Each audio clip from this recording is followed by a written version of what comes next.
Hello friends, welcome to Ezhil YouTube channel.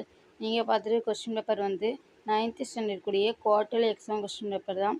என்ன சப்ஜெக்ட்னு பார்த்தீங்கன்னா social science.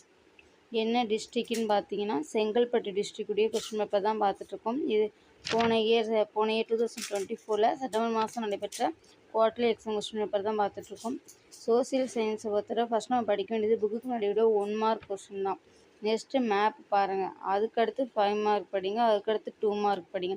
5 mark படிக்க கஷ்டமாக இருந்துச்சுன்னா எங்கள் பேஜில் அப்லோட் ஆகிற எல்லா மாடல் கொஸ்டின் பேப்பரில் 5 மார்க் படித்தாவே போதும். டெஸ்ட்டில் கண்டிப்பாக அட்டன் பண்ணிடலாம் எல்லாம் 5 மார்க் கொஸ்டினும். 1 மார்க் ஏன் படிச்சுன்னா சூஸிங் 14 கொடுத்துட்றாங்க. அது போக ஃபில்லப்ஸு மேட்ச் பொறுத்தவரை 2 மார்க் அல்லது 5 மார்க்கில் கேட்பாங்க. அது பார்க்கும்போது 5 மார்க்லேயும் 2 மார்க்லேயும் ஈஸியாக உங்களுக்கு 2-3 சம் அட்டன் பண்ணிடலாம். அதுபோக மேப் மாடல் கொஸ்டின் பேப்பர் எல்லா கொஸ்டினையும் படிங்க, படித்தாவே போதும் 5 மார்க் கொஸ்டின் அட்டன் பண்ணலாம். நெக்ஸ்ட் வீக் வரப்போகிற குவார்ட்டர்லி எக்ஸாமில் எல்லா டிஸ்ட்ரிக்டுடைய மாடல் கொஸ்டின் பேப்பர் வேணும்னா மறக்காமல் எங்கள் சேனலை ஃபாலோ பண்ணுங்கள். பக்கத்தில் இருக்க பெல் பட்டனை கிளிக் பண்ணுங்கள். பாய்.